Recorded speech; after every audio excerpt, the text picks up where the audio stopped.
bah Steve, là c'est le moment de l'after podcast, donc là c'est le moment où on est détente, on peut discuter, tu peux mettre les pieds sur la table, tu peux faire ce que tu veux, tu peux retirer les chaussures, tu peux retirer... attends, je vais te faire la petite vanne pour détendre l'atmosphère.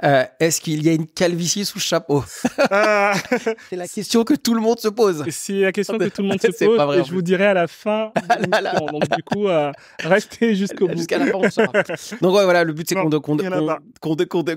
développe un peu ce qui s'est passé. En tout cas, si voilà, genre on a abordé plein de sujets aussi hyper parfois un peu peut-être un peu compliqués. Je t'ai emmené sur le sujet de la foi, puis t'en as jamais parlé en plus de la foi.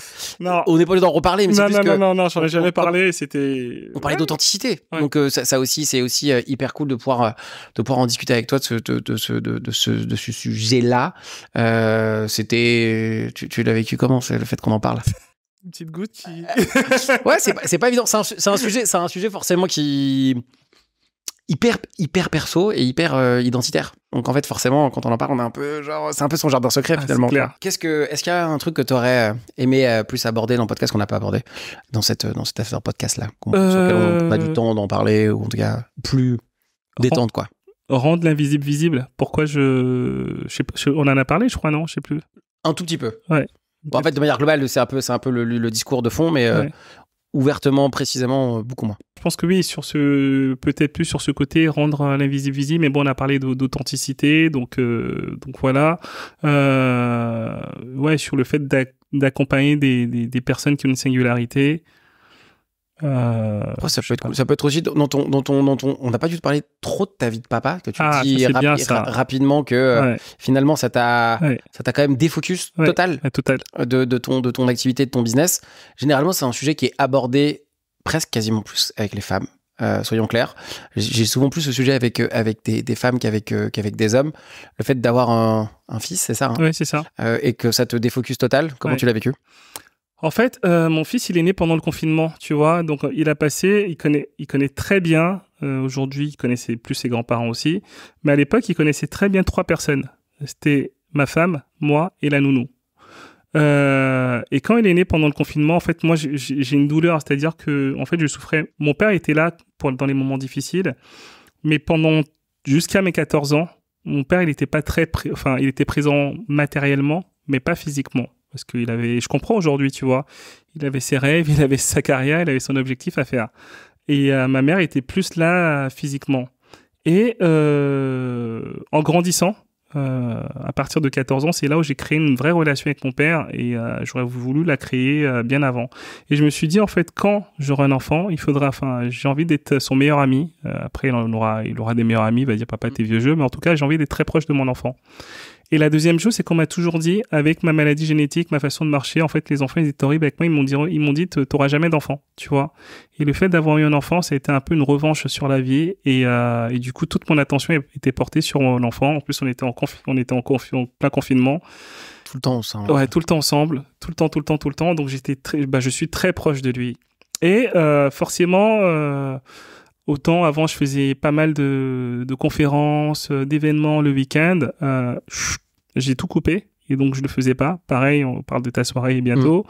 Le soir, je sortais pas non plus. Et en fait, ma mère, elle a élevé, hormis nous, elle a élevé 50 enfants orphelins.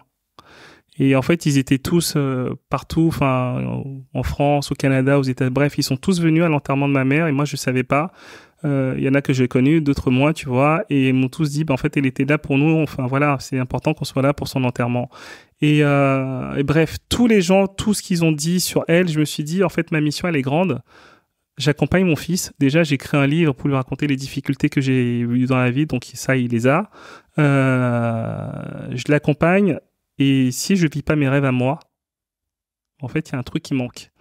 Et j'ai été égoïste, mais vraiment, pour la première fois ce week-end, j'avais un salon, il y avait 5000 personnes qui devaient venir. J'ai communiqué sur le salon pendant un moment. Et là, on s'est retrouvés, c'est en fait la nounou qui nous plante mercredi pour dimanche. La nounou qui connaît depuis tout le temps. Et là, on est en Fashion Week. Ma femme, elle travaille dans la fashion, tu vois. Et donc, on se retrouve tous les deux à ne pas être là le week-end. Et d'habitude, je suis entrepreneur, moi. Je dis, écoute, c'est pas grave, je prends... Enfin, voilà, en fait, on arrive à c'est très tendu ce que je vais dire. On arrive à s'entendre sur des cas, tu vois. Et là, je me suis dit, écoute, là, non. Là, je me prends en priorité. Voilà, exactement. Ma priorité, c'est moi. Je me choisis. Et donc, où il ira chez des potes, où il ira chez la grand-mère, chez les grands-parents, enfin bref, les parents mais en tout cas, moi, ma priorité, là, ce week-end, pour que je sois bien, je dois faire ce salon. J'ai un objectif de chiffre d'affaires, j'ai un objectif de conversion, j'ai un objectif de personnes à rencontrer. En plus, je dois rencontrer telle personne. C'est ça, ma priorité, tu vois. Et en fait, le matin, quand à 6h30 dimanche, on le réveille pour qu'en fait, finalement, il aille chez des copains à nous, je culpabilise. Franchement, je prends le taxi, on le dépose et chacun en part et moi, je pleure sur la route. Je culpabilise en disant c'est horrible. Il aurait pu dormir dimanche jusqu'à 9h et je lui prive de ça. Mais en même temps, j'ai passé un bon week-end, j'ai atteint mes objectifs et avec le recul, je me suis dit, je serais passé à côté de quelque chose. Et je pense que c'est important de se prioriser aussi pour sa santé mentale parce qu'en fait, là, je suis rentré, je l'ai couché, j'organise un super week-end là le week-end prochain et honnêtement, si je l'avais pas fait, je pense que j'aurais pas fait ce week-end et que j'aurais été exécrable pendant toute la semaine, tu vois. Donc, c'est important d'avoir des moments de qualité. Et je partageais sur mes réseaux sociaux, j'ai fait un post en disant est-ce qu'il faut être égoïste quand on a un enfant ? Est-ce qu'il faut penser à soi ? Et tout le monde me rejoignait en disant c'est pas être égoïste en fait. Toi, tu le vis comme de l'égoïsme, mais c'est pas de l'égoïsme. C'est qu'en fait, à un moment, pour que tu sois bien avec ton enfant, il faut que tu te choisisses aussi. J'appelle ça de l'égoïsme bienveillant. Exactement. C'est le terme que, alors je sais pas s'il existe, mais en tout cas c'est un terme que j'utilise à outrance sur cet égoïsme. Ça s'appelle de l'égoïsme bienveillant parce qu'en fait, en le faisant, là, tu te fais du bien à toi, mais en étant bien avec toi-même, t'es forcément mieux avec les autres. Et c'est une sorte d'égoïsme bienveillant, c'est qu'en fait l'impact il est dans un premier temps très personnel, mais finalement si toi t'es bien, ça rayonne sur la suite. Et après pardon, excuse-moi. Non, mais c'est un concept que moi j'utilise très souvent. Mais j'adore. Tu me le dis, ça me parle énormément, mais ce qui est très drôle, et c'est peut-être que ce sera un sujet, on regarde le temps qui nous reste, mais c'est un sujet qui est, en fait, pour de vrai, moi, en tout cas, dans ma sphère, c'est un sujet qu'on a généralement pas entre mecs, ce que tu viens de dire. Ça, c'est un sujet de entre guillemets, très, très plus maternel que paternel, même si il y a beaucoup de choses qui évoluent. Et je suis obligé d'aller sur ce sujet-là et t'as le droit de répondre ou pas du tout par rapport à ça. Non, je suis totalement à l'aise avec ça. Mais ta part de féminité, aujourd'hui, toi, t'es à l'aise? C'est un concept. Ouais, je suis à l'aise dessus et c'est clair que, tu vois, enfin, j'ai pas mal de, c'est vrai, en plus, moi, je suis noir, hein, donc je suis dans une famille, enfin, je viens d'une société très patriarcale, tu vois, où des fois on me dit, mais tu fais des choses, mais je suis à l'aise avec ça. Moi, j'ai grandi avec des sœurs, j'ai grandi avec 6 grandes sœurs, tu vois, et avec notre mère qui était un peu la chef de famille.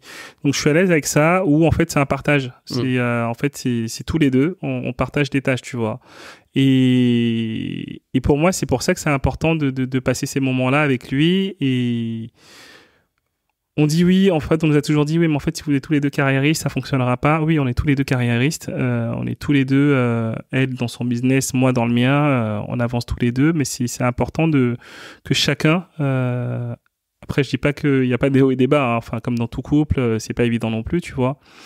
Mais on a la valeur commune, on a envie de travailler, on a envie d'avancer. Et oui, j'ai ce côté féminin en moi et je l'assume pleinement. Encore rendre l'impossible possible, c'est un peu ça, d'avoir tous les deux d'être entrepreneurs et d'avoir un enfant, et en plus d'être un père qui s'implique dans l'éducation de ses enfants.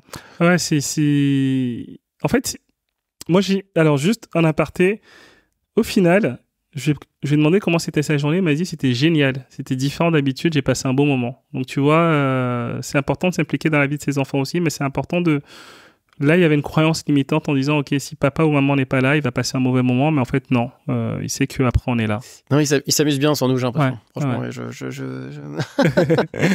on arrive, on est là, on est vraiment sur la fin. Merci beaucoup, Steve, pour cet échange. Et je te dis forcément à très, très vite. Merci à toi, Roger. Et vraiment, bravo et chapeau. Merci beaucoup. Merci. Ciao. Merci d'avoir regardé cet épisode, j'espère qu'il t'a plu. Si tu as envie de passer de entrepreneur à high value entrepreneur, n'hésite pas à me contacter, les liens sont dans la description. On se retrouve la semaine prochaine pour un nouvel épisode. Merci et à très vite.